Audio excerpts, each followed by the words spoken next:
한 번의 대형 사건 발생 전에는 경미한 사건이 29번 발생하고 이상 징후가 300번 있다.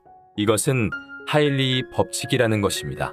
이것은 보험사에 다녔던 하인리히가 다양한 사고의 원인을 분석하던 중 발견한 패턴이지만 반드시 재해나 사고에만 적용되는 법칙은 아닙니다. 한 번의 성공을 위해 29번의 성장이 필요하고 300번의 성공 징후를 쌓을 필요가 있다는 성공 법칙으로도 적용될 수 있습니다. 성공을 위한 행동과 태도, 마인드, 성공을 위한 여러 시도 등이 성공 징후가 되어 성장을 만들어냅니다. 그러한 성장이 쌓이면 비로소 성공할 수 있는 것이죠. 그렇다면 우리는 어떤 행동과 태도, 마인드, 시도 등이 있어야 성공 징후를 쌓을 수 있을까요? 1. 실행력. 성공의 징후들을 쌓으려면 실행력을 갖춰야 합니다. 성공하는 사람과 실패하는 사람을 가르는 한 가지 기준은 바로 실행력입니다. 우리가 고민만 하고 있을 때 성공의 징후를 쌓아가는 그들은 행동하고 있습니다. 그리고 그들은 성장하죠. 500명 이상의 백만장자들을 연구한 저널리스트이자 작가인 나폴레온 힐도 성공한 사람들이 신속하게 행동한다는 것을 발견했습니다.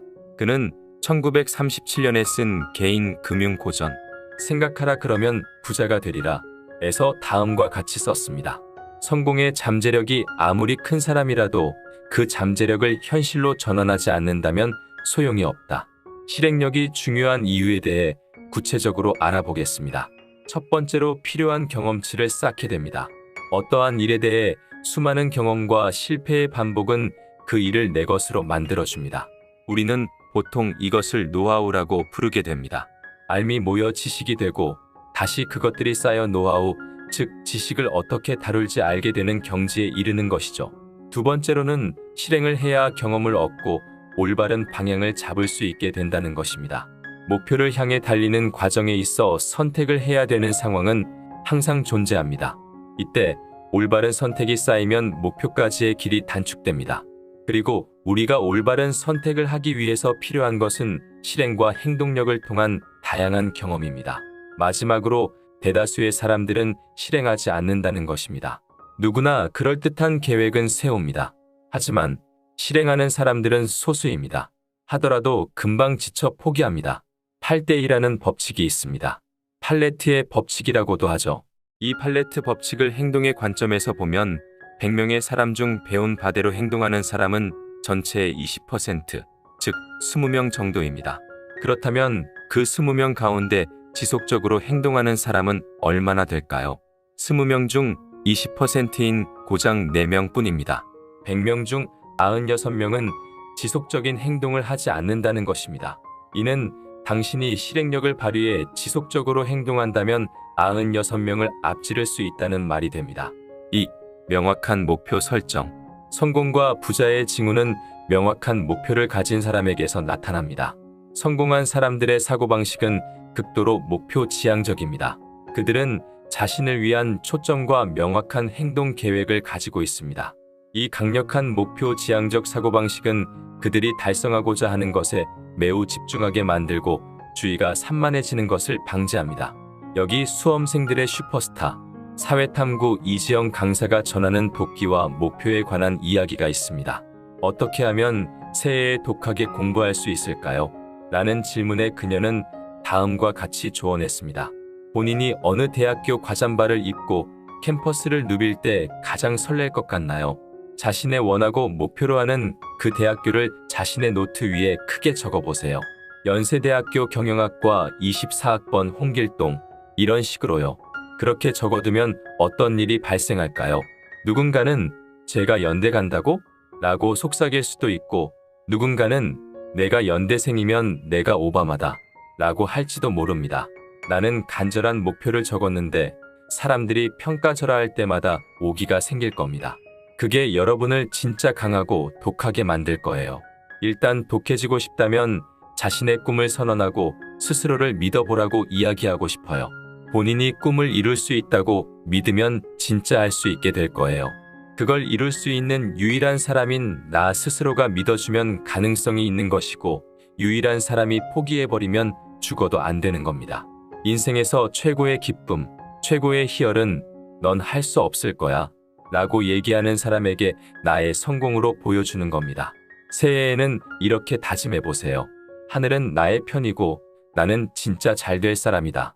그러니까 내가 꼭 해내고 만다.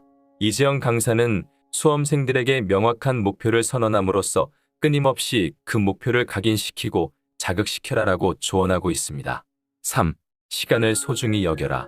부자들은 시간을 그 어떠한 대가를 치르더라도 보존해야 할 가장 귀중한 가치라고 생각합니다. 유의미하게 사용할 수 있는 시간을 증가시키기 위해 많은 노력을 기울이죠.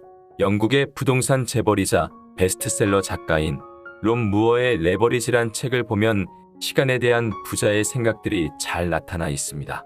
레버리지는 최소한의 노력과 시간으로 최대의 이익을 얻는 방법이고 삶과 비즈니스를 위해 타인을 활용하는 방법이며 더 짧은 시간에 더 많은 일을 처리하고 모든 것을 아웃소싱하고 이상적 라이프 스타일을 창조하는 방법이라고 소개하고 있습니다.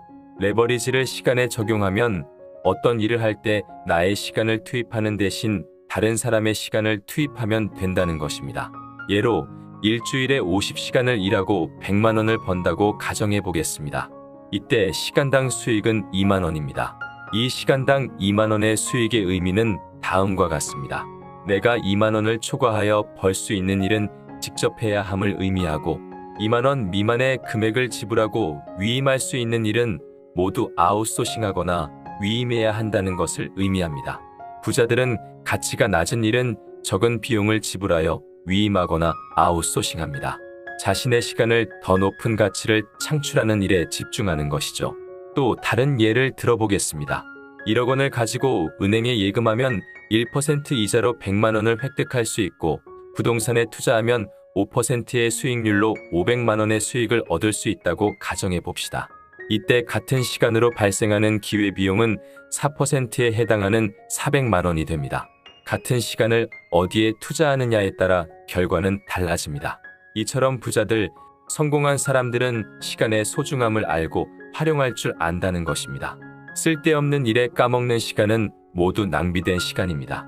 소비된 시간은 경제적인 측면이나 정서적인 측면에서 지속적인 이익을 창출하지 못하는 시간입니다.